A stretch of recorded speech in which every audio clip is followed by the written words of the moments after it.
Hey, Stevie G here from Soul Jams Records. This is Young Phantom YP. This is Trigger. My name is Chris Perry. And you're watching The Lab TV. Here with Lab TV. We're here with The Lab TV. And you're watching Lab TV. At Urban Jungle. And Urban Jungle. Featuring inside an urban jungle. At Urban Jungle. Shout out to all the boys in the north side in Cork City. Brep! Yeah.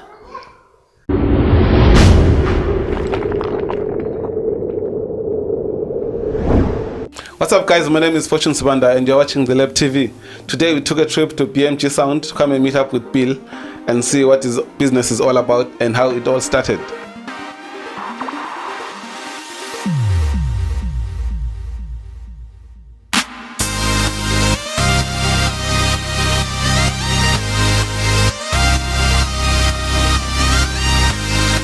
What's up, Bill, man? How are you doing? Hi, how are you? Thanks for coming down, guys.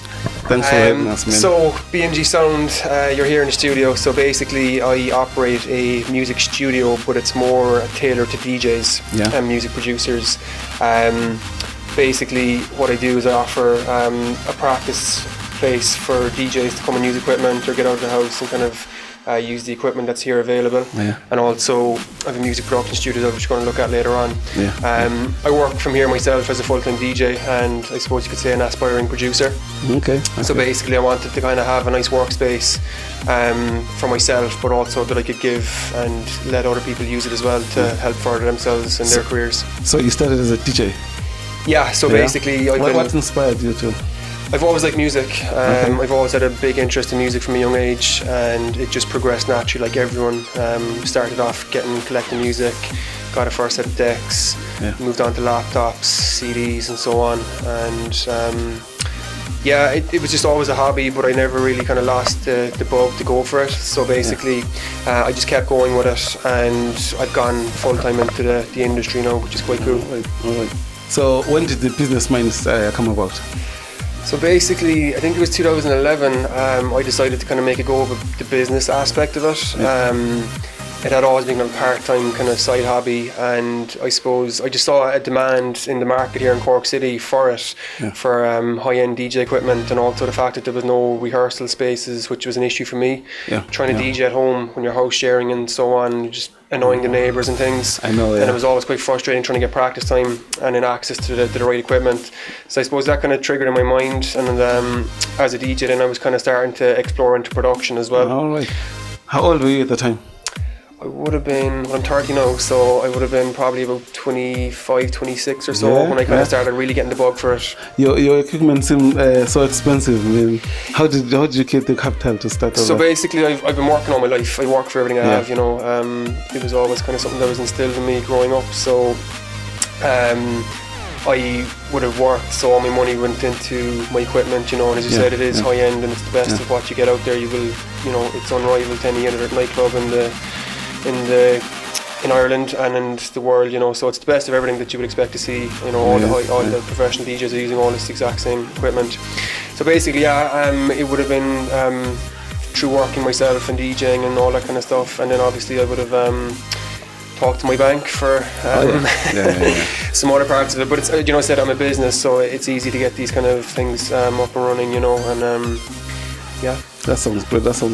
So, since you teach DJing as well, any students that are now doing something out there that came from your teaching? Yeah, that's one of the biggest things I find quite rewarding. Is I've had a lot of DJs come through here since I opened last year, and I get them coming back to me and ringing me, I need equipment, you know, or whatever, that I'm doing a gig, and it's always great to see that they're gone out there. Like I spoke to a guy there, he was in here with me during the summer for a week, and he's off out doing gigs now, and he's off his own back, and a lot of other guys I know, and even girls as well, actually, for that matter. There's a lot of girls coming through as well, which is quite cool to see. That's good. It's great when I see them getting their gigs and getting out there and doing their own thing. It's very rewarding, you know. It's one of the best parts of the studio. If I've never touched the deck before and I came to get some lessons, how long does it take? So basically, the DJing courses, they kind of operate over 5 weeks, and the idea is to kind of keep it cost effective, you know, because I've researched a lot of other courses that are available in different parts of the country and the world. It's quite expensive.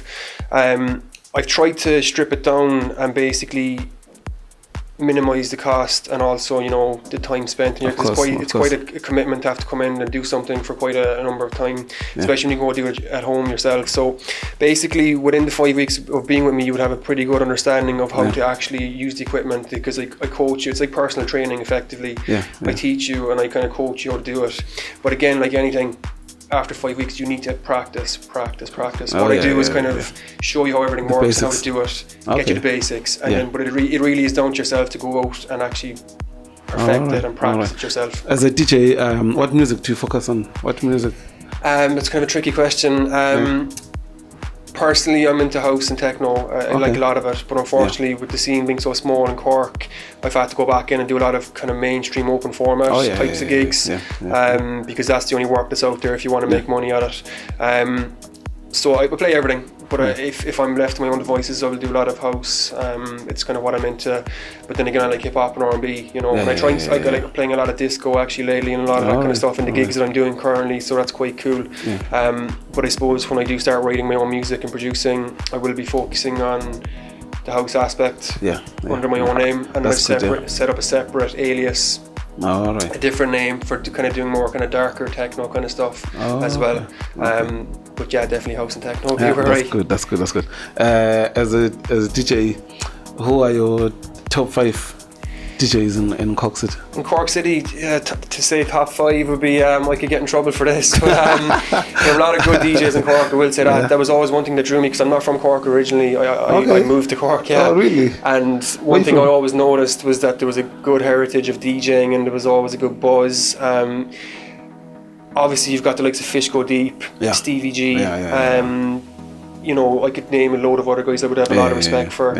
I don't want to go on just naming just 5 because I could... you might forget someone. But like, there's the beauty about the DJ scene in Cork is that there's loads of different guys doing different things. Like you've got great wedding DJs, you've got great party DJs, you've got great DJs who are good on the mic. It's a very diverse kind of DJ community, which is pretty cool. And that's one thing that's always been kind of drew me into it. And you've got your club DJs, you've got scratch DJs, you know. I think it's very good. One thing I do think that's lacking in the Cork scene, which goes hand in hand with DJing these days for a lot of people, is the production side of it. And that was one of my main reasons for wanting to do the studio. To start teaching people that are out there trying to do it, or else the next generation coming through, to get them into music production and have them kind of get further in their career. I really do think if you want to make it bigger and better, you gotta get your hand into production. All right. Yeah. So now we'll have to move to production then. Perfect. And see